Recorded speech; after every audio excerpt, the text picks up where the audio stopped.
आपण मुक्तच होऊ शकत नाही। म्हणून श्रद्धायुक्त तर्पण जे आहे का त्या जीवात्म्याला सद्गती प्राप्त व्हावा त्याच्यासाठी जे श्रद्धेने तर्पण केलं जातं, तिलांजली दिली जाते। तर तिलांजली देण्याचा उद्देश असा का आपण नुसता जलांजली दिल्यानंतर ती इतर देवतांना पितरांना कोणाला प्राप्त होऊ शकते, पण तीळ टाकल्यानंतर फक्त इच्छित ज्या व्यक्तीचं नाव घेतलं जातं त्यालाच ती प्राप्त होते। तर अशा प्रकारे हे श्रद्धायुक्त तर्पण राधाबाई जानू मुरबाडे यांचं वृद्धापकाळामुळे निधन झालेलं आहे। तर त्या मातेचं वर्णन करणं म्हणजे का तुम्ही समुद्राची खोली मोजू शकता, आकाशाची उंची मोजू शकता, तर मातेच्या हृदयाचा अंत आपण काढू शकत नाही।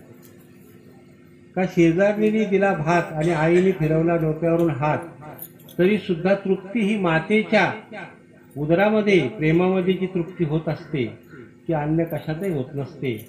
ते बोलतात आपली ती आई जी असते, माय बोलता बोलता ओठ ओठाला जुळे, बहिणाबाई सांगतात माय बोलता बोलता ओठ ओठाला जुळे, सासू बोलता बोलता तोंडातला वारा पळे, है ना। माई सर्व जुळून घेत असते।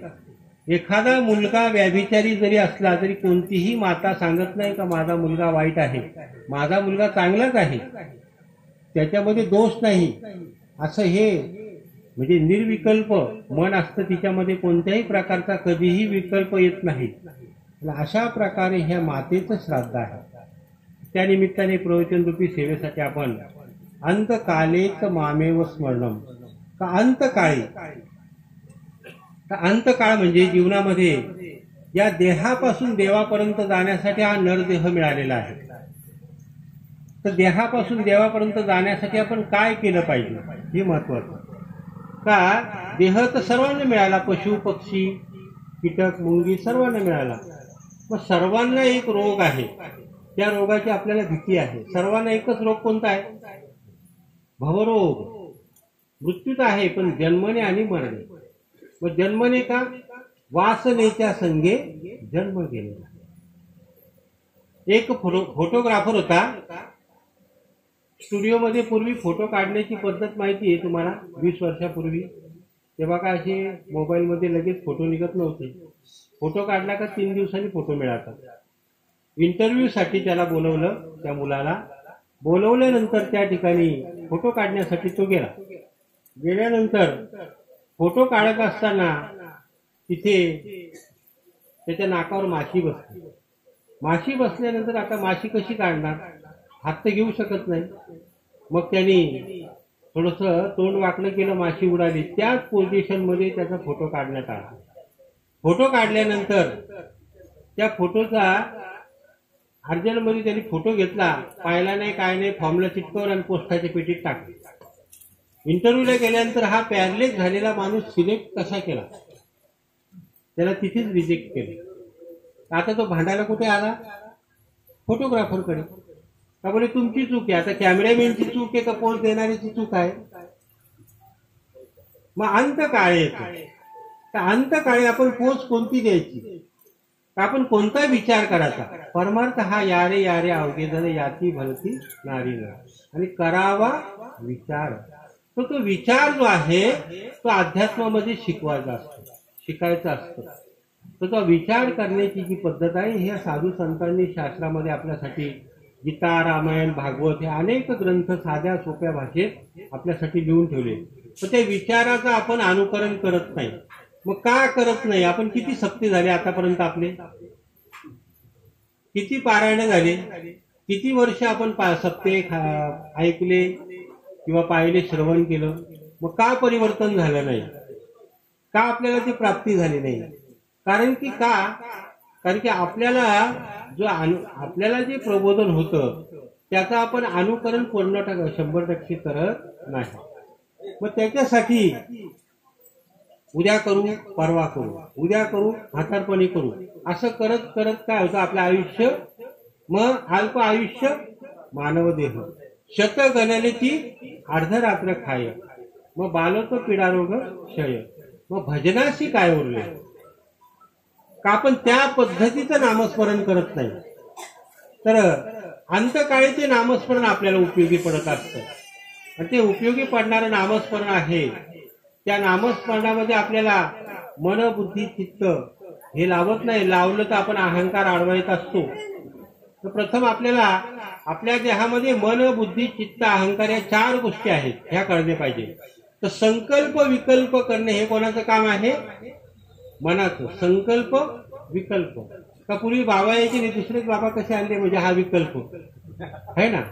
म्हणजे संकल्प आणि विकल्प जाऊ द्या, असू द्या. मठावरून आले म्हणजे निश्चय. काय ऐकू आपण? मग निश्चय म्हणजे काय? त्यांनी सांगितलं काय, त्यांनी सांगितलं काय, एकच निश्चय. त्याचं मग चिंतन सुरू होतंय का बाबांनी सांगितलं त्याच्यातल्या काय गोष्टी याच्यात आहे, म्हणजे ते चिंतन. आणि मग अहंकार, आमच्यामुळेच बाबा आले, अहंकार. अशा प्रकारे अहंकार हा सर्वात घातकी आहे. मग अशा या अहंकाराला आपण काय केलं पाहिजे? आपल्याला अनुग्रहाच्या दिवशी आपण तन मन धन काय करतो? तन म्हणजे हे स्थूल देह, 5 ज्ञानेंद्रिय, 5 कर्मेंद्रिय, 5 प्राण मन बुद्धी है ना. हा स्थूल देह पंचतत्वाचा आणि सूक्ष्म देह हा 17 तत्वांचा. आणि मन हे संकल्प विकल्प करतो. तर अशा प्रकारे हा स्थूल देह दृष्टीला गोचर होणारा, सूक्ष्म देह जो आहे तो 17 तत्वांचा देह या शरीराला सोडून जातो. त्यावेळेस आपला मृत्यू होत असतो. आणि मृत्यू म्हणजे काय? या देहातनं आपण मृत्यू होऊन दुसऱ्या देहामध्ये उठणे. बरं, आपल्याला झोपेबद्दल भीती वाटते का प्रीती वाटते? बरं, एखाद्याला सांगितलं का मी तुला 10 लाख रुपये देतो, तू 1 महिना झोपायचं नाही, चालेल का? शक्य नाही. का शक्य नाही? प्रिय आहे. कारण की घन अज्ञान सुषुप्ती येणू बिजुंकार भवती 15व्या अध्यायात सांगितले माऊलीने. का आपल्याला ती सुषुप्ती प्राप्त होते, पण त्याच्यात बीज रूपाने संस्कार आपल्यात राहतात. ते बीज रूपाने वासनेचे संस्कार राहतात. पुन्हा आपण जन्माला येतो, म्हणजे जागृत होतो. जन्माला येत नाही, मृत्यूनंतर दुसऱ्या देहात जन्माला जातो. तर ते बीज रूपाने आपण झोपताना संकल्प करतो का सकाळी शेतावर जायचंय, बेनमी करायची, शेतावर बघायचंय, हा संकल्प घेऊन आपण झोपलेला असतो. तर जागृती ही नेत्रातनं दिसत असते. स्वप्न हे आपल्याला कंठामध्ये पडत असतं. स्वप्न कुठे पडतं? कंठामध्ये. या केसाच्या 100 भाग केले, एका केसाचे 100 भाग केले, 100चे पुन्हा 100 भाग केले, त्या 1000वा भाग त्याला हितानाडी म्हणतात. त्या हितानाडीमध्ये आपल्याला स्वप्न पडतं. मग स्वप्न सत्य आहे का जगत सत्य आहे?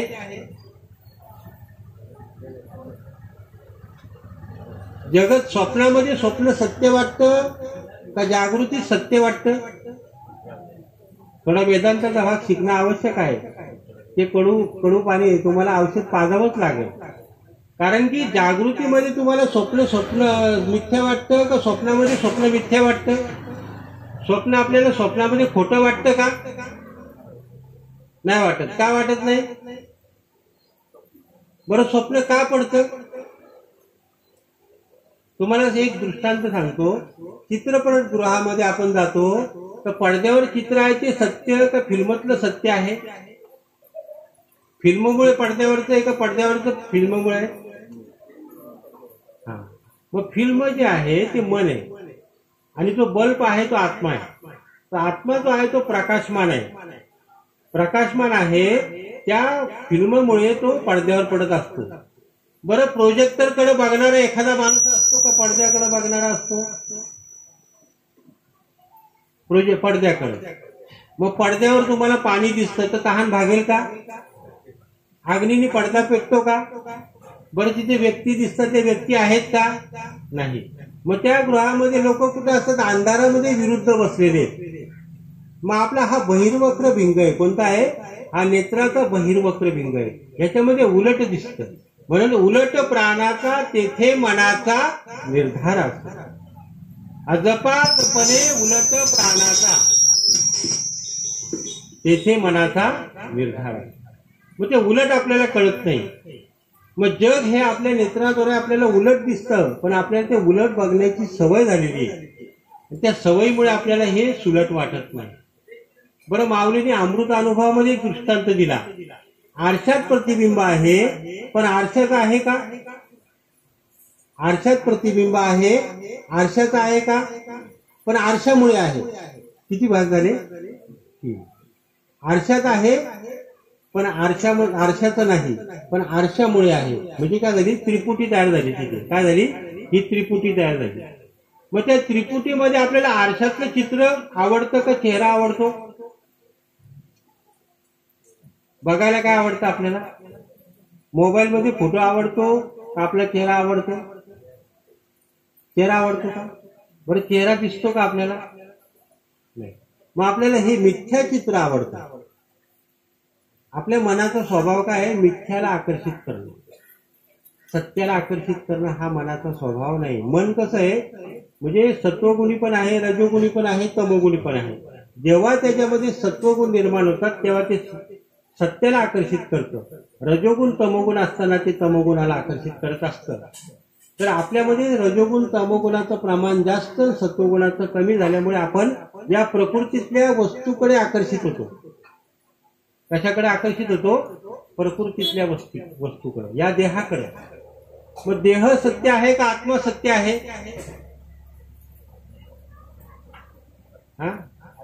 आत्मा सत्य. मग आत्मा स्वत्म सागरा नित्य भास्करा भक्ती भाव तू हे कृपा करा. आपण प्रार्थना म्हणतो का नाही? सत्संगाच्या आधी जी प्रार्थना म्हणतो त्याच्यामध्ये काय म्हणतो? स्वत्म सागरा. तर आत्मा हा सागरासारखा आहे आणि हा तरंग हा देह आहे. काय आहे? मग तरंगामुळे सागर आहे का सागरामुळे तरंग आहे? मग आत्म्यामुळे देह आहे का देहामुळे आत्मा आहे? आत्म्यामुळे. मग आपल्याला देहामुळे आत्मा वाटतो का आत्म्यामुळे देह वाटतो?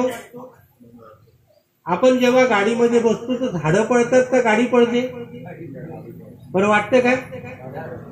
मग देहाला बालपण, तरुणपण, म्हातारपण, वृद्ध, मृत्यू, जन्म हे कशाला आहे? या प्रकृतीला आहे, या देहाला आहे. या अनित्य देहाला आपण सत्य मानलं आणि नित्याला सत्य मानलं, सत्याला अनित्य मानलं. तुम्हाला अजून एक दृष्टांत सांगतो. आपल्या नोटेमध्ये तार असते. तार असते का नाही? पैशाच्या चलनामध्ये एक तार असते. तर तारेमुळे नोट सत्य आहे का अंकामुळे सत्य आहे? मग त्या तारेला आपण बघतो का अंक बघतो? अंक बघतो. मग आपण देहाला बघतो का आत्म्याला बघतो? देहाला बघतो. मग मिथ्याला बघतो आपण, सत्याला. मग सत्य नित्य मित. काय सांगितलं? सत्य पाहिजे, नित्य पाहिजे आणि मित पाहिजे. मग नित्य नेम नामी ते प्राणी दुर्लभ. ह्या प्रकारचं नित्य आणि नियम आणि नाम पाहिजे. काय सांगितलं? तरच आपण मुक्त होऊ शकतो. एक राजा होता. त्या राजाला सत्संग ऐकल्यानंतर थोडीशी दया निर्माण झाली का आपण एवढे आरोपी, दरोडेखोर, चोर, ते सुद्धा माणसं, त्यांना सुद्धा आई वडील आहेत, नातेवाईक आहेत, त्यांना डांबून ठेवलं आपण, त्यांना सोडावं. प्रधानाला सांगितलं उद्या सगळे आरोपी सोडून द्या. आता प्रधानाला प्रश्न पडला का सर्व आरोपी जर सोडले तर काय होईल? राज्यामध्ये धुमाकूळ होईल. मग राज्यामध्ये धुमाकूळ होईल. मग त्यांनी काय केलं? आता ह्याच्यावर उपाय काय? रातोरात गुरु महाराजांकडे गेले. कोणाचे? राजाचे गुरुजी होते. बोले गुरु महाराज उद्या तुम्ही चला. राजाने अशी आज्ञा दिली, त्यांचा निर्णय तुम्ही थांबवू शकता. त्या गुरु महाराजांनी सांगितलं थांबा, आपण आधी त्या कारागृहामध्ये जाऊ. तिथे एक दालनामध्ये त्यांनी बसायची व्यवस्था केली. राजा, ते गुरु महाराज आणि एक एक आरोपी बोलवला. एकाला विचारलं आणि प्रधान तिथे बसवला. एकाला विचारलं प्रथम का तू कशासाठी इथे आला? बोले 2 एकर जागेसाठी माझी भानगड झाली म्हणून मी इथे आलो. बोले याला 2 एकर जागा देऊन टाका, परत आतमध्ये टाका. एक बोलतो कशासाठी? बोलतो 200 मोहरा चोरल्या होत्या म्हणून मला इथे आणलं, पकडला गेलो. बोले यांनी चोरी केली होती, याला 200 मोहरा द्या, परत आतमध्ये टाका. प्रत्येकाने असे वेगवेगळे गहाराने मांडले. का मुलीचं लग्न होतं म्हणून मी चोरी केली. बोले मुलीच्या लग्नाची सगळी सामुग्री देऊन टाका, याला परत आत टाका. फक्त एकच व्यक्ती असा होता का तो काय बोलला का मला काहीच नको, फक्त इथून सोडा. मग असा अशी आपली भावना ठेवून आपण भगवंताचं भजन करतो का? भजेगा त्वरित भावना युक्त. ही भावना ठेवून आपण ज्यावेळेस भजन करू तेव्हाच आपली सुटका होईल. मला धन द्या, बाबा दुकानाचं उद्घाटन येता का, बाबा पाया भरणे येता का? याच्यासाठी धनदारा पुत्र जन सर्व मिथ्या हे जाणून शरण निघारे देवा. मग आपण हे धनदारा पुत्राला सत्य मानतो का मिथ्या मानतो? बरं, मिथ्या मानू नका, पण बाज माना, बाधित दृष्टीने बघा. क्रिकेट खेळणारे लोक आता ज्या मंडळीमध्ये आहे का नाही माहित नाही, पण क्रिकेटमध्ये 10 बेडू जर आपले 10 जे असतात खेळाडू जर आउट झाले तर 11वा काय असतो? असून सुद्धा नसल्यासारखा असतो, असून सुद्धा नसल्यासारखा. तसा तो नाबाद, तसं जगत आहे पण ते मिथ्या आहे. मग मिथ्यत्वाचा आपला निश्चय झाला पाहिजे. आणि अध्यात्म शिकवणे इतका अवघड आहे का हा प्रसंग दुःखाचा आहे ना? प्रसंग कोणता आहे? दुःखाचा आहे. तर काही लोक तोंड दाखवायला आलेले असतात, काही लोक हजेरी लावायला आलेले असतात, काहींना वेळ भरून काढायचा असतो, प्रसंग अवधान असतं दुःखाचं. आणि मुद्दा हा मांडला तर लोक डोक्यावरूनच चाललं, बाबा काहीतरी सांगतात. मग आता सांगायचं का हा प्रश्न पडतो. हा अध्यात्म विषय म्हणजे तुमचं तोंड प्रोजेक्टर कुठे पडद्याकडे, मला सांगायचं प्रोजेक्टरचं. आता प्रोजेक्टरकडे तोंड करून बसल्यानंतर लोक काय म्हणतील? अध्यात्म प्रोजेक्टरमुळे पडद्यावरचं चित्र आहे ना. मग मुळामुळे काय आहे? फळ आहे. तुम्हाला फळ पाहिजे, आम्ही मुळाचं सांगतो. आमच्याकडे मुळाचं सांगण्याचं कर्तव्य आहे आणि तुम्ही फळाचं सगळं सांगायचंय, म्हणजे विरुद्ध सांगायचंय. त्यामुळे प्रश्न पडतो काय सांगायचं कसं, सांगड कशी बसवायची? कारण की याच्यात 3 टप्प्याचे लोक असतात. एक म्हणजे मध्यम असतात, एक उच्च असतात, एक एकदम कनिष्ठ असतात. मग कोणती लेवल धरायची हा प्रश्न पडतो. वरून जर बोललो तर माता भगिनी असतात, त्यांना कळत नाही. खालून बोललो तर वरच्यांना कळत नाही. आणि फक्त 1 तासाचं प्रवचन असतं. आणि अध्यात्म जसं हार्टचं ऑपरेशन आपण 1 तासात शिकवू शकत नाही, तसं अध्यात्म हा त्वरित सांगण्याचा विषय नाही. पण एक आपलं समाधान म्हणून सर्वांचं थोडे दृष्टांत विषय आम्ही घेत असतो प्रवचनामध्ये.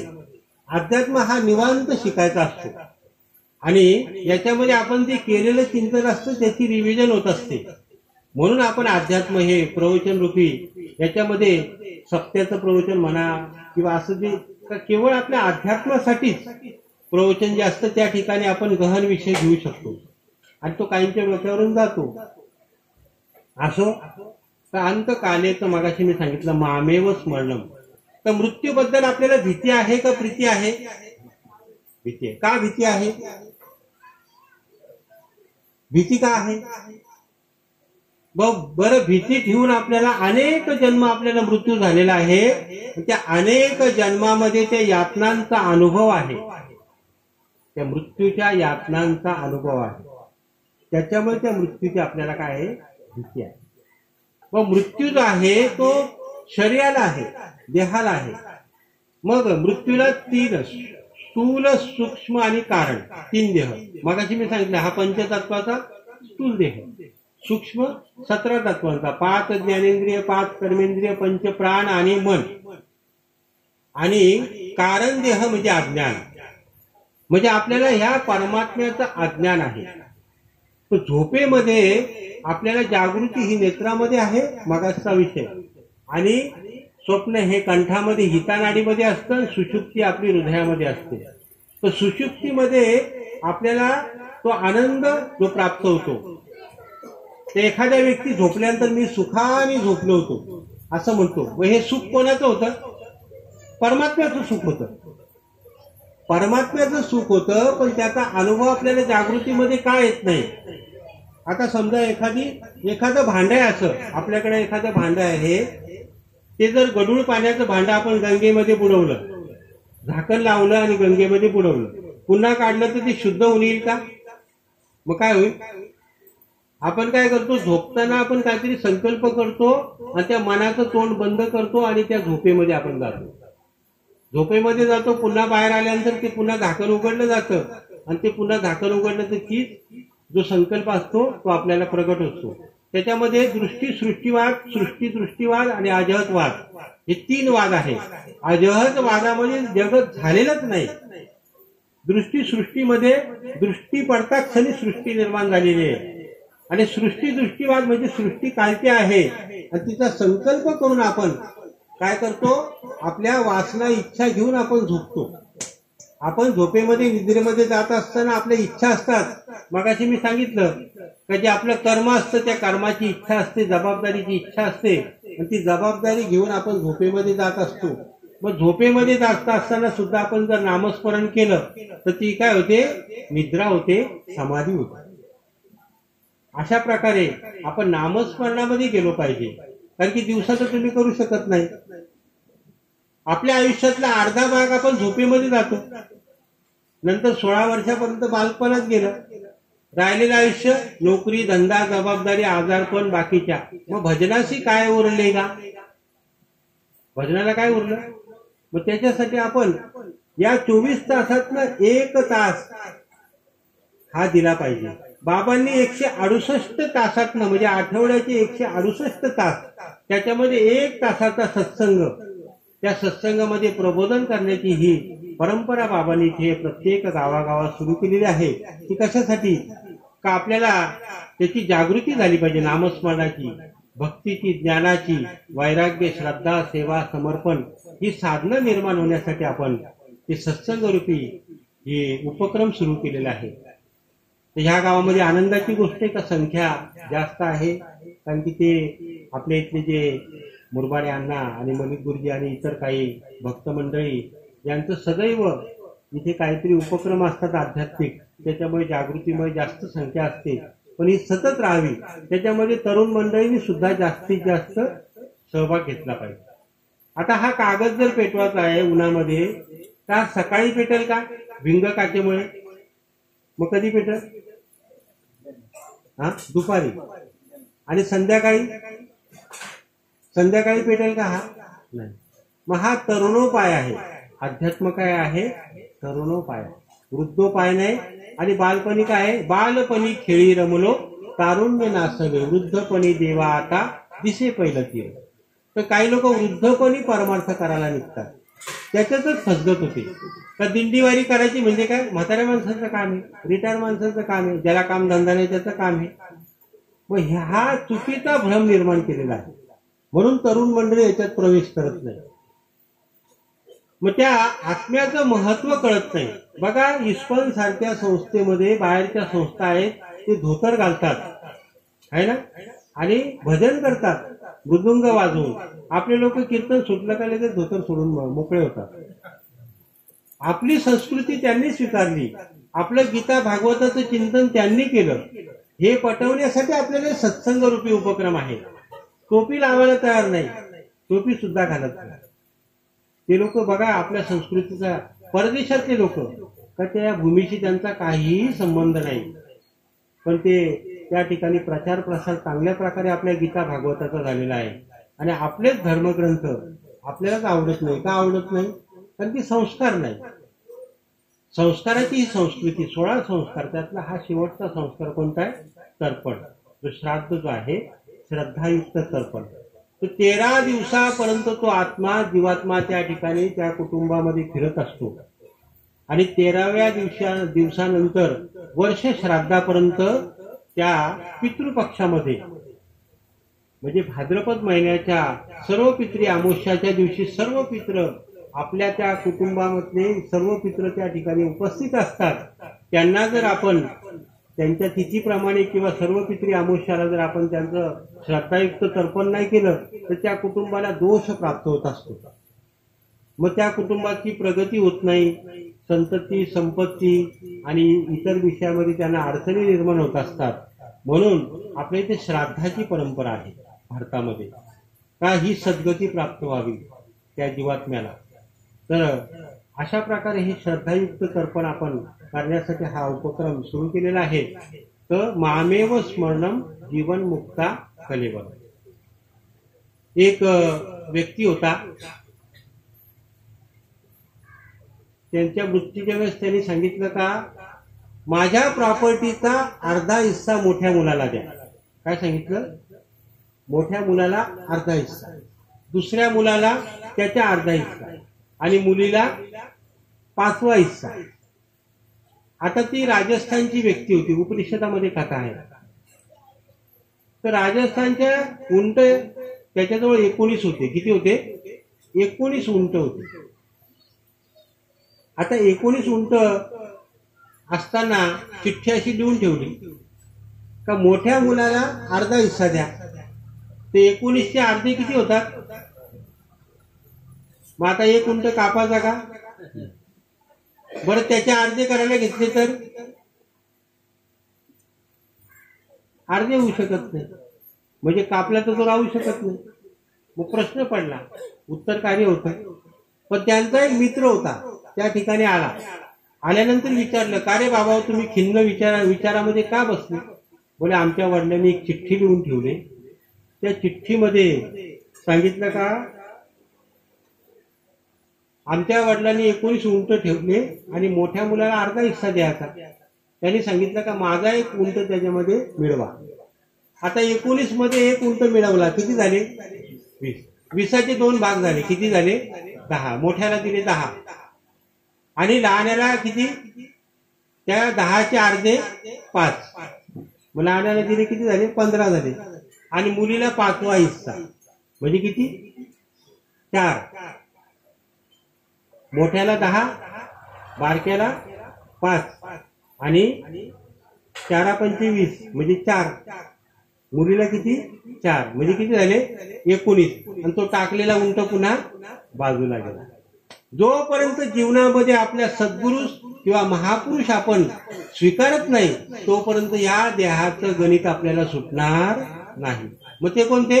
5 ज्ञानेंद्रिय, 5 कर्मेंद्रिय, 5 प्राण, मन, बुद्धी, चित्त, अहंकार. आणि ह्या 20वा जो आहे तो कोण आहे? आत्मा. तर आत्मस्वरूपामध्ये जेव्हा त्या श्री गुरूंना आपण स्वीकारत नाही तर गुरुर ब्रह्मा, गुरुर विष्णू, गुरुर देवो महेश्वरा, गुरुर साक्षात परब्रह्म तस्मै श्री गुरुवे नमः. तर गुरुच आपले ब्रह्मा आहेत आणि परब्रह्म ही गुरु आहेत. मागे मी पाडेलेला प्रवचन कुठे प्रवचन केलं होतं मागं पाडेलेला नाही, याला मुरबाडे पारताळ्याला तिथे सांगितलं होतं ब्रह्म 4 आहे. कोणते? एक ब्रह्म जे निर्गुण निराकार परब्रह्म, ब्रह्म तेजोमय नाद ब्रह्म आणि एक तेजोमय नाद ब्रह्म आणि एक ब्रह्म. अशा प्रकारे बघा ते 4 प्रकारचे ब्रह्म कसे. परब्रह्म जे आहे, माती जे आहे, कुंभार बनवणारा मातीपासून मडकं बनवतो. मग माती बनवणारा श्रेष्ठ का मडकं बनवणारा श्रेष्ठ? माती. मग फिरत्या चाकावरती देशी या मातीला, मग ही माती बनवणारा जो आहे तो परब्रह्म. मग गुरु साक्षात परब्रह्म. गुरु कसे? साक्षात परब्रह्म आहे. मग जर माती नसेल तर कुंभार मडकं बनवू शकत नाही. तर कुंभार हा निमित्त कारण आहे. कुंभार कोण आहे? निमित्त कारण आहे. कारण की मडकं जर फुटलं तर कुंभार मरत नाही. कोणी असेल तर राग नका मानू. आणि मडकं जर फुटलं तर कुंभार मरत नाही आणि कुंभार मेला तर मडकं फुटत नाही. म्हणजे त्यांचं निमित्त आहे, कारण आहे पण निमित्त कारण आहे. आणि माती हे उपादान कारण आहे. कोणतं आहे?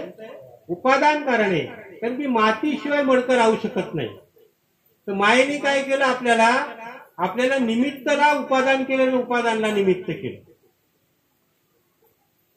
तर हा देह जो आहे हा मातीपासून तयार झाला. आपण धान्याचे जे शेतामध्ये भात पेरला तर तो मातीलाच कोंब आलेला असतो. जेव्हा आपण आता सरायला जाऊ तेव्हा आपल्याला ते धान्य मिळेल, ते कसला कोंब असतो? तो मातीचाच कोंब असतो. पण त्याला एक विशिष्ट अशी चव, विशिष्ट असा रंग, विशिष्ट असा आकार असतो. त्याला आपण तांदूळ म्हणतो, ज्वारी म्हणतो, नागली म्हणतो, बाजरी म्हणतो. मग त्या मृतिकेपासून हे अन्न खाऊन हे तयार अन्नमय अन्न पाणी का पुतला सद्गुरु का उपदेश. नाथ संप्रदायामध्ये गायत्री आहे का अन्न पाणी का पुतला, या शरीरामध्ये अन्न पाण्याची व्यवस्था करण्यासाठीच भगवंताने आपल्याला या जगामध्ये दोनच व्यवस्था करायला सांगितली. सर्वांना पृथ्वी सम भागामध्ये प्राप्त आहे. विंचू, जनावर, मनुष्य, प्राणी सर्वांना पृथ्वी प्राप्त आहे, है ना. बरं, सर्वांना वायू प्राप्त आहे का? आहे. सर्वांना आकाश प्राप्त आहे का? आहे. बरं, सर्वांना सूर्य नित्य आहे का? नित्य प्राप्त आहे का आपल्याला सूर्य? नाही. म्हणजे रात्र दिवस आहे, रात्री नसतो, दिवसा असतो. बरं, हे पावसाळा नेहमी आहे का? बरं, दुसरा सोपा दृष्टांत सांगतो. आपण घर बांधलं, घर बांधल्यानंतर त्याच्यामध्ये लाईट आणि पाणी या दोन व्यवस्था करतो का नाही? बरं, माणूस मृत झाल्यानंतर त्या मडक्यामध्ये काय नेतात? प्रेताच्या पुढं काय नेतात? अग्नी. अग्नी. मग अग्नी का नेतात? मग या देहातनं प्रथम शरीरातनं बाहेर काय पडतं? तर आत्मस्वरूपामध्ये जो तेजोमय नाद ब्रह्म, जो तेज आहे ते निघून गेलेलं आहे.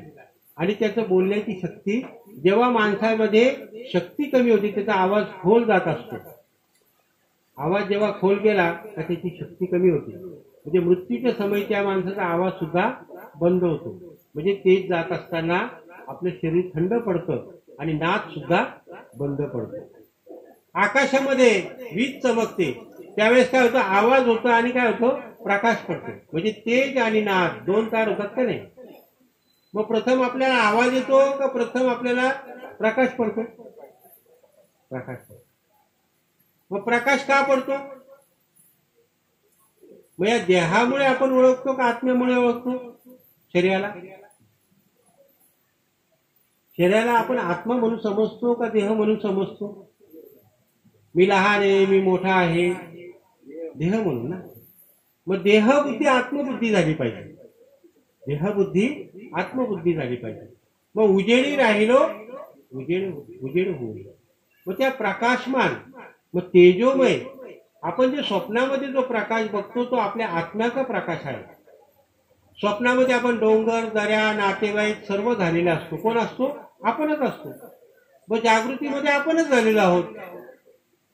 जागृतीमध्ये सर्व जगत आपणच आहोत. पण हे आपल्या बुद्धीला पटत नाही, बुद्धीला झेपत नाही हे का आपणच. मग जे जे भेटे भूता ते ते मानिजे भगवंत. मग प्रत्येकामध्ये तो भगवंत आहे.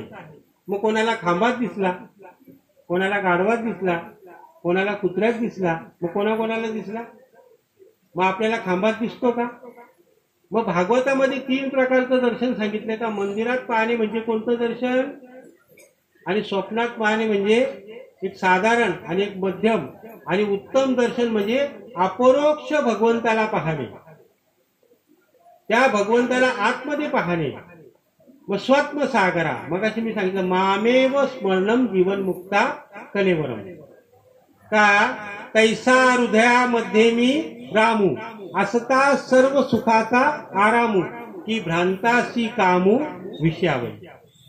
बघा, त्या मायेने काय केले? विषय तयार केले. प्रथम परमात्म्याने संकल्प तयार केला. एखाद्या बाळाने हट्ट केल्यानंतर आई काय करते? मला पुरणपोळ्या पाहिजे. तर ती आई काय करते?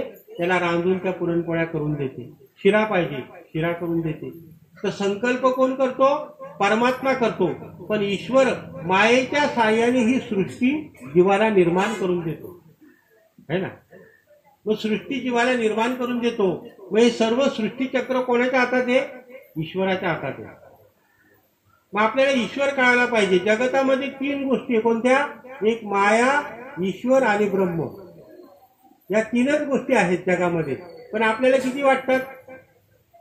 जगामध्ये मुख्य 3च गोष्टी आहेत. त्याच्यामध्ये एक जे आहे पारमार्थिक, आणि एक पारमार्थिक सत्य जे आहे, आणि एक व्यावहारिक सत्य आहे. तर एक प्रातिभाषिक ते आपल्या समजण्यासाठी केलेलं आहे. पण वास्तविक पारमार्थिक आणि प्रातिभाषिक असे 2च आहेत. आणि व्यावहारिक जे आहे आपण ते व्यावहारिक समजण्यासाठी केलेलं आहे. तर पारमार्थिक सत्ता जी आहे ती आपल्याला कळत नाही. हे जगत आपल्याला स्वप्नासारखं आहे. पण जगत कसं वाटतं आपल्याला? सत्य वाटतं. मग सत्य मिथ्या केव्हा वाटतं? एखादा तरुण व्यक्ती स्मशानामध्ये मृत्यू झाल्यानंतर अचानक बातमी जाते, सगळेजण उपस्थित होतात, त्यावेळेस कोणाच्या मनामध्ये प्रपंचाचा विचार निर्माण होतो का? नाही होत. का होतं? का नाही होत? मिथ्यात्वाचा निश्चय होतो का एवढा देह धनाच्या ठिकाणी राहिलं, कुटुंब घराच्या ठिकाणी राहिलं आणि प्रवास त्याचा स्वतःचा सुरू झाला अचानक. अशा प्रकारे एक दिवस आपलं सुद्धा होणार आहे, ह्या भावनेने तिथे तो खिन्न होतो. मग 3 प्रकारचं वैराग्य: स्मशान वैराग्य, कर्म वैराग्य आणि ज्ञान वैराग्य. स्मशान वैराग्य काय? कर्म वैराग्य. दुसरं, आपल्याला एक स्वयंपाकामध्ये खीरपुरीचं जेवण होतं. खीरपुरी वाढली पंक्तीमध्ये आणि आतून निरोप आला तर खिरीमध्ये पाल पडली. आता कोण पाल खाईल का? खीर पडलेली नुसतं निरोप आला का खीर खाऊ नका, पाल पडली. मग त्या ठिकाणी कसला निश्चय झाला? त्या कर्माचा आणि मृत्यूच्या भीतीचा निश्चय झाला. मग तो ज्ञानाचा निश्चय जो आहे तो म्हणजे कर्म, त्या ठिकाणी आपण कर्म वैराग्य काम करून आपण जमतो ना, हा ज्ञान वैराग्याचा दृष्टांत मी सांगितला. तर अशा प्रकारे आपल्याला त्या विषयाची परीक्षा आपण घेऊ शकत नाही. मग विषयाचा पडी पाडू तो परमार्थ झाला कडू, आहे ना. तो गोड जो होता तो कडू झाला. एखाद्या माणसाला ताप चढलेला आहे, त्याला खडीसाखर आपण दिली, तो काय बोलतो? कडू आहे. कशामुळे? मग तो मगाशी मी झाले, कैसा हृदयामध्ये मी रामू असता सर्व सुखाचा आरामू, की भ्रांतासी कामू विषयावरी. हे विषय आपल्याला आकर्षित करतात. तर परमात्म्याने काय केलं? प्रथम परमात्मा, मग हे तत्व आणि मग गुण. आपण गुणात अटकलो. कुठे अटकलो? गुणात. हे शब्द, स्पर्श, रूप, रस, गंध, हे 5 विषय तुम्ही अनेक ठिकाणी ऐकलं असेल. शब्दामध्ये कोणता प्राणी फसतो? हरिण. हरिण इतका चतुर प्राणी आहे, पण सुंदर असा पावा वाजवला तर ते स्तब्ध होतं. तो पारधी त्या ठिकाणी त्याला जाळ्यामध्ये अडकवत असतो. मग हरिण हा शब्दामध्ये फसतो. स्पर्शामध्ये कोण फसतो? हत्ती. तो बलाढ्य शक्तिवान प्राणी आहे, तो स्पर्शामध्ये फसतो. रूपामध्ये कोण? पतंग. पतंग जो आहे तो रूपामध्ये फसतो. मग तो रूपामध्ये त्या अग्नीवर झडपा मारून मारून स्वतः मरतो. रचनेमध्ये मासा. आता आपली सवय मोडली ती साधू संतांनी, तर यावेळेस सगळे वळायला असते गळ धरून. मग तो रचनेमध्ये कोण गेला? तो मासा जो आहे तो रचनेमध्ये अटकलेला होता. तसं रचनेमध्ये तो आपल्या स्वतःचा जीव गमवतो. नंतर पृथ्वी तत्व, गंध, कमळामध्ये जो भ्रमर आहे तो अटकतो गंधामध्ये. हे 5 विषयामध्ये एक एक प्राणी अटकतात. पण हे 5ही विषय आपल्याकडे बलाढ्य आहेत. त्या प्राण्यांकडे एकच एक विषय होता. हत्तीकडे एक विषय होता, हरणीकडे एकच होता, माशाकडे एक होता. पण आपल्याकडे शब्द, स्पर्श, रूप, रस, गंध, हे 5 विषय जे आहे. प्रथम काय केले? त्या 5 तत्व तयार झाले, त्याचे 5 गुण तयार झाले, तन्मात्रा. त्या 5 विषयामध्ये हा जीव 84 लाख योनीमध्ये फिरतो. कशामुळे? वासनेच्या संगे जन्म गेलेला. याच्यामध्ये वासना राहतातच. मग पहावा विठ्ठल, करावा विठ्ठल. मग तो पहावा तोच, ऐकावा तोच, बोलायचा तोच. अशा प्रकारे त्या भगवंताला आपण पाहणे, करणे, दिंडी, यात्रा, वारी, हे जे आपल्यावरचे संस्कार केले साधू संतांनी, ते कशासाठी केले? का हे इंद्रिय आपले वापरात आले पाहिजे. तर एक दृष्टांत सांगतो, त्याच्यावरून तुम्हाला कळेल. एक माणूस अमराईतनं चालला होता. अमराईतनं जात असताना आवाज आला. आवाज तर ऐकण्याचं काम कोण करतो? कान. मी जास्त देहाभागावरच बोलणार आहे, बाकी अवांतर घेणार नाही. चालेल ना? तर कानाने ऐकलं. ऐकल्यानंतर पाहण्याचं काम कोणी केलं? डोळ्याने केलं. नेत्राने केलं पाहण्याचं काम. बरं, तिथं जाण्याचं काम कोणी केलं? चरण. चरण हे अग्नितत्वाचं कर्मेंद्रिय आहे. मग तिथे उचलण्याचं काम कोणी केलं? हात. हात हे वायू तत्वाचं कर्मेंद्रिय आहे. मग हाताने उचललं. त्याच्यानंतर खाण्याचं काम केलं. रसना हे जलतत्वाचं आहे आणि वास घेतला आधी, म्हणजे गंध हे पृथ्वी तत्व. बघा आंबा एक होता, कामाला किती लागले? 5 ज्ञानेंद्रिय, 5 कर्मेंद्रिय, 11 व मन, हे आपल्या कामाला लागलं. म्हणून 11वा पिंड पाडावा लागतो. डोंगरे महाराजांनी ह्यालाच एकादशी सांगितलंय. तर हे 11 इंद्रिय आपण भगवंताला हरिदिनी किंवा 11 न वापरल्यामुळे 11वा पिंड पाडणं गरजेचं आहे. साधूचा 11वा पिंड पाडावा लागत नाही, कारण की त्यांनी स्वतःचा 11वा पिंड पाडलेला असतो. त्यामुळे पिंडे पिंडाचा ग्रासूत्व हा नाथ संत. मग अशा प्रकारे पिंडाने पिंडाचा ग्रास, तर या पिंडाचं आपल्याला ज्ञान नाही, पण पिंडामुळे ब्रह्मांडाचं ज्ञान होऊ शकतं. जसं आता इथे भात शिजवलेला आहे, तो शिजलाय का कच्चा आहे कशावरून कळतं आपल्याला? एक शीत आपण काढतो, मग शीतावरून भाताची परीक्षा.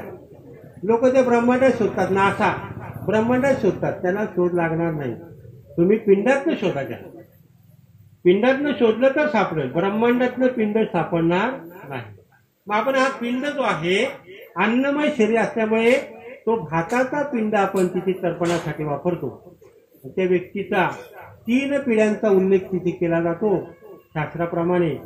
आणि त्या शास्त्राप्रमाणे नंतर आज पागोट्याचा पण कार्यक्रम असेल ना, झालं. तर अशा प्रकारे जे आपले संस्कृतीमध्ये जे उपक्रम आहेत त्याच्या मागे हेतू काय? मगाशी सांगितल्याप्रमाणे का तो 5 ज्ञानेंद्रिय, 5 कर्मेंद्रिय, त्याच्यामध्ये तत्व कसे बसवले भगवंतानी. तर हे कान हे कोणतं तत्व आहे? आकाश तत्व आहे. कान कोणतं आहे? आकाश. तर ती मोबाईलचा ध्वनी आकाशाद्वारे जातो आणि ध्वनी हा गुण कोणाचा आहे? शब्द कोणाचा आहे? आकाशाचा आहे. मग आकाशाचं श्रोतेंद्रिय जे आहे हे कान आहे. आणि नेत्र हे कोणतं आहे? अग्नितत्व. रूप हे नेत्राचा गुण आहे. प्रकाशाचा गुण काय? रूप आहे.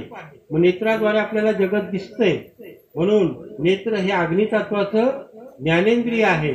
आणि स्पर्श, त्वचा हे काय? स्पर्श वायू तत्वाचं त्वचा हे स्पर्श ज्ञानेंद्रिय आहे.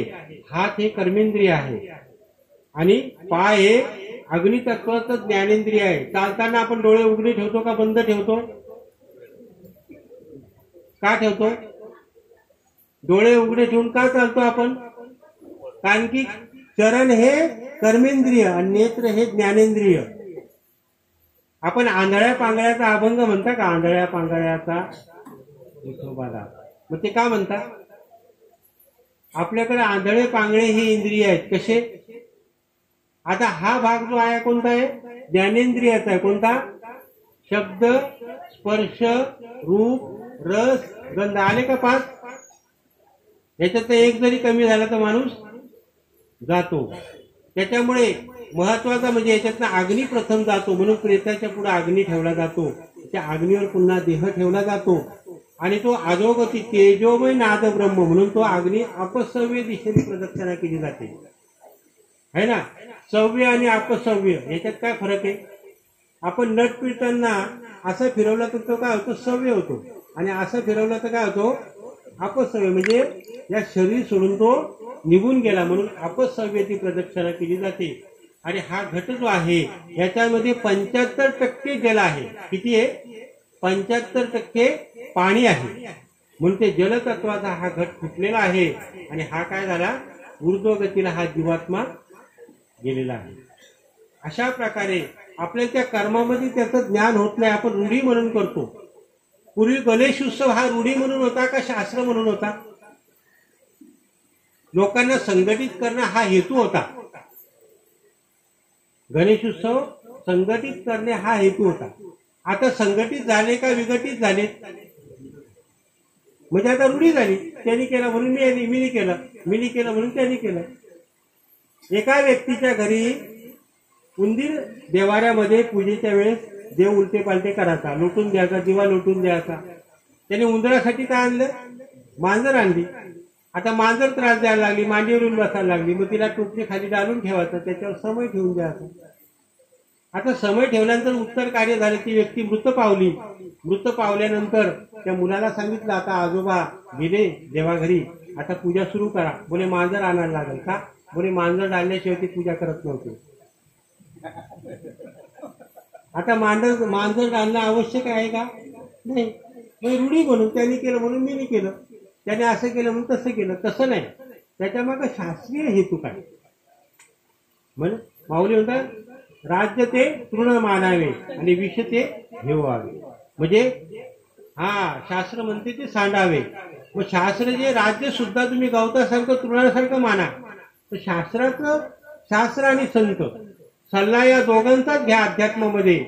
मच्छिंद्रनाथ महाराजांनी जेव्हा भस्म दिलं तर सल्ला कोणाचा घेतला होता? शेजारणीचा. भस्म कुठं टाकलं? बाहेर टाकून दिलं. दुंदुकारीच्या वेळेस फळ दिलं होतं, दुंदुलीला फळ दिलं होतं. आत्मदेव ब्राह्मणाने ते फळ दिलं. तिने सल्ला कोणाचा घेतला? दुंदुलीनी आपल्या बहिणीचा सल्ला घेतला. ते फळ कोणाला दिलं? गाईला दिलं. म्हणून अध्यात्मामध्ये सल्ला कोणाचा घ्यायचा? सत्पुरुषाचा किंवा शास्त्राचा. अन्य कोणाचाही सल्ला घेऊ नये. तर आपल्याला मार्ग दावून गेले आधी दयानिधी संतती. त्यांनी मार्ग दावून गेलेले म्हणून शास्त्राचा सदैव आदर करा. मला आवडलं इथे तर खुर्चीवर फक्त एक दोनच व्यक्ती आहेत आजारी, नाही तर काही ठिकाणी सगळेच खुर्चीवर बसलेले असतात. ती परंपरा आहे का खुर्चीवर बसू नये, उंच आसनावर बसू नये. अधिकारी व्यक्ती असेल, आजारी व्यक्ती असेल, कारण की काही नियम असतात ते अवश्य या ठिकाणी पाळले गेलेले आहे. समाधान वाटलं. अशा प्रकारे आपण जर श्रवण केलं तरच त्याचा आपल्यावर परिणाम होतो. कारण की गंगा ही आपल्या म्हणजे ज्या महात्मा किंवा हे शास्त्र जे आहे हे महात्म्यांनी लिहून ठेवलेलं आहे. आम्ही निमित्त मात्र आहोत, आम्ही सांगणारे नाहीत.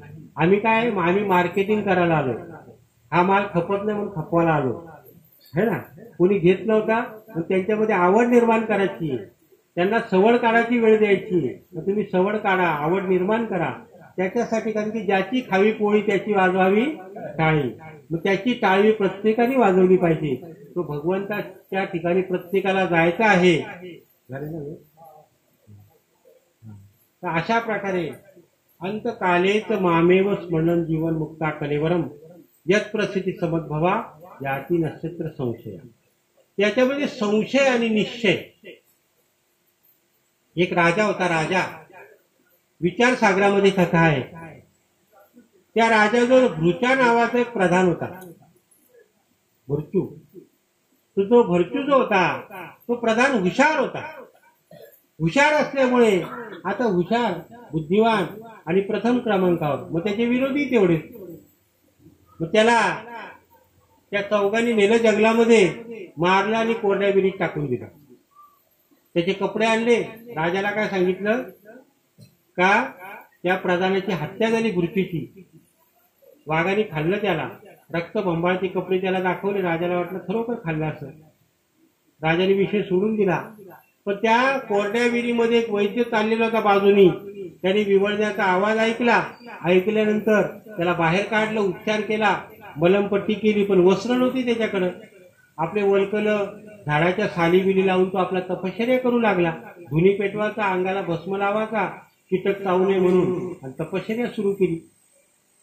मग त्यांनी त्या प्रधानाच्या सवंगड्यांना, मित्रांना कळालं का भृचू जिवंत आहे. पण आता राजाला कळालं तर काय होईल, आपल्याला सुळावरती. मग त्यांनी त्या राजामध्ये विपरीत भावना तयार केली. काय केली? आता भृचू आपला पिशाच्च झालेला आहे मृत झाल्यानंतर. आता तो साधूच्या वेशामध्ये अंगाला भस्म लावतो आणि धुनी लावून बसतो. राजा खरोखर जंगलामध्ये गेल्यानंतर बघितलं भृचू आपला धुनी लावून बसलेला आहे, अंगाला भस्म लावून. पण विपरीत भावना त्या पिशाच्च आहे है ना.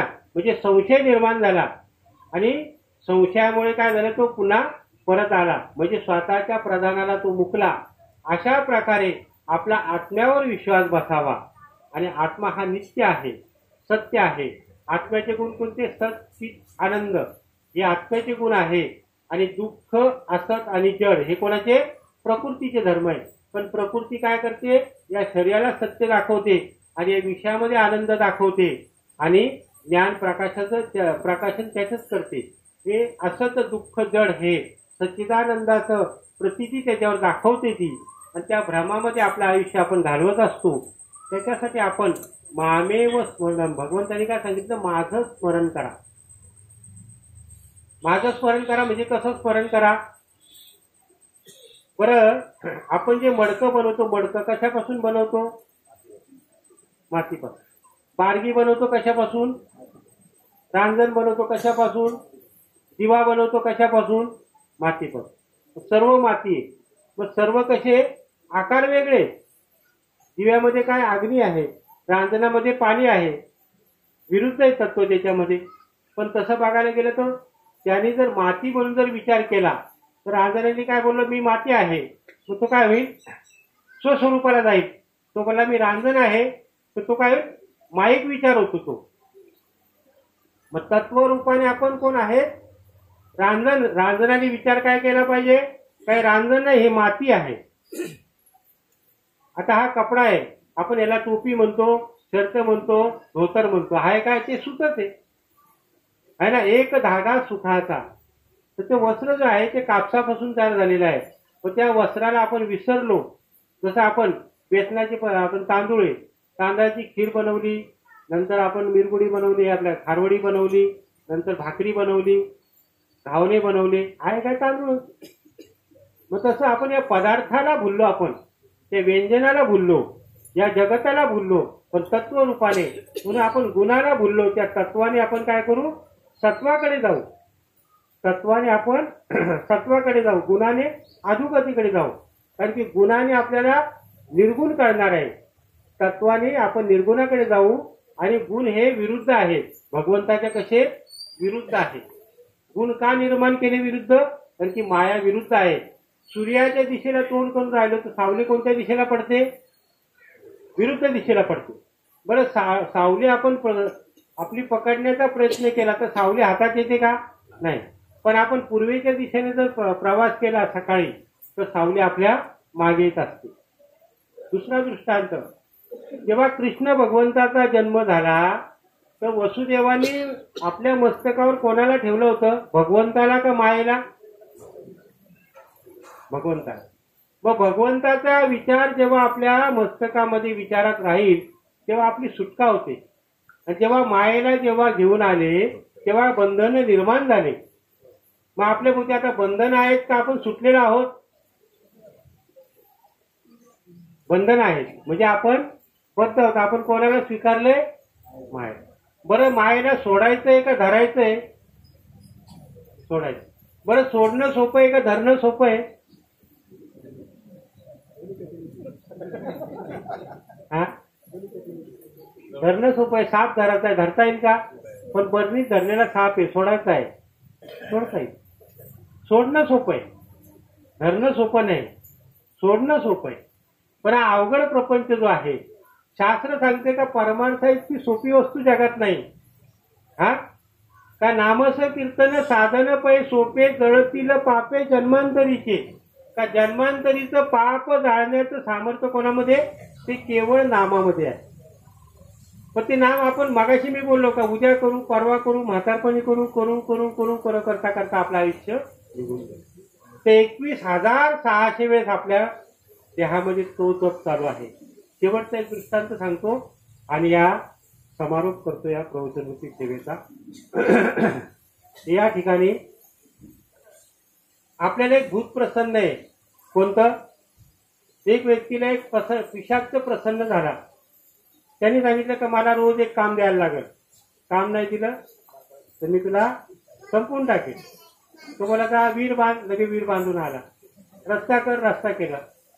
गावातली घरं 4 वेळेस बनवली. लोक हैराण झाले. आमची घरं बिराडं काढू काढू आम्ही हैराण झालो. आम्हाला तुझा पिशाच तुझ्याजवळच राहू दे. शेवटी तो महात्म्याजवळ गेला. बोले पिशाच मला प्रसन्न आहे, ते मला काम नाही दिलं तर तो माझा जीव घेणार आहे.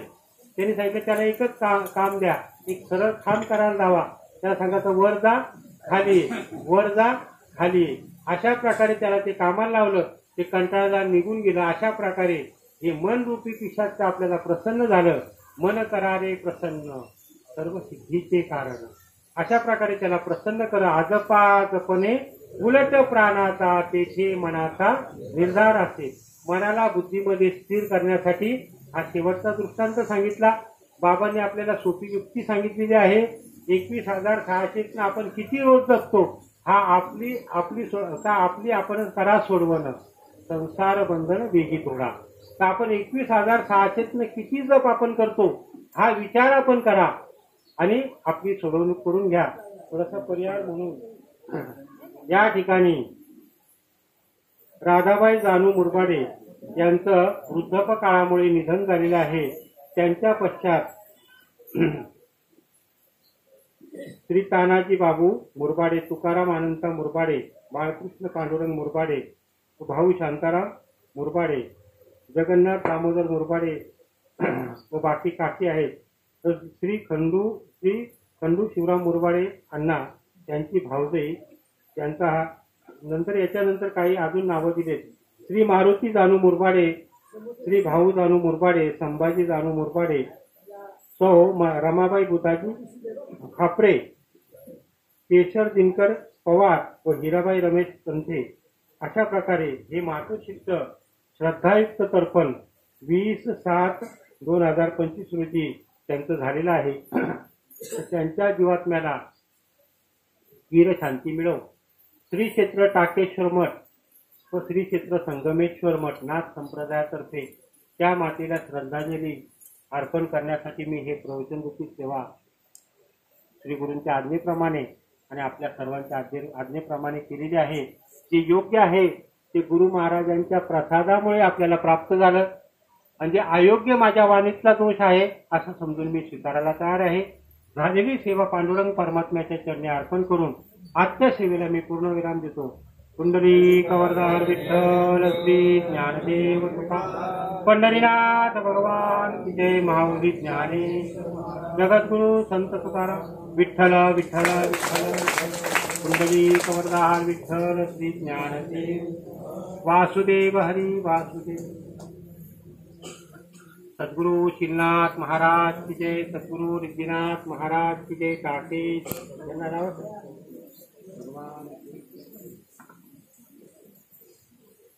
आप अपने गुरु महाराज की जय.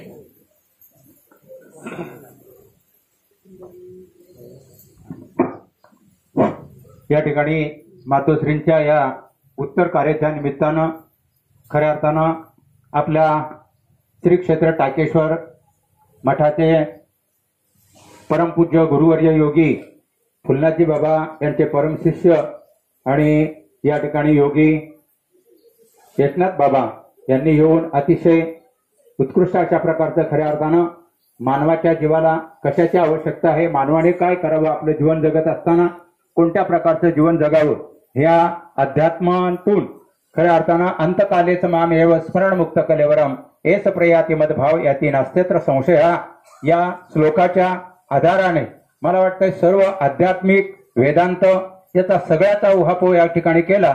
आणि तो कशा करता केला असेल तर त्या मानवी जीवाने आपण जन्माला जर आलो तर आपण काय केलं पाहिजे याकरता सांगितलं. त्यांनी परमार्थ कशा प्रकारचा करायचा आहे, परमार्थ कशा करता करायचे, परमार्थ म्हणजे काय आहे, परमार्थ महाधन जोडी देवाचे चरण व्हाव या जतन हे उपाय लाभाचे म्हणून हा परमार्थ केला पाहिजे. अशा प्रकारचा आपल्याला अनेक दृष्टांत आणि अनेक सिद्धांत त्याने मांडून आणि आपल्याला या ठिकाणी केलेला आहे, उपदेश केलेला आहे. त्याबद्दल आपण बाबा या ठिकाणी आलात आणि ही सेवा अतिशय उत्कृष्ट अशा प्रकारची केली. आम्ही आपल्या ऋणात राहणं पसंत करतो आणि अशाच प्रकारचा आपल्याला सुद्धा परमेश्वराच्या कृपेने आयुरारोग्य ऐश्वर्य लाभो अशी परमेश्वराच्या चरणी प्रार्थना.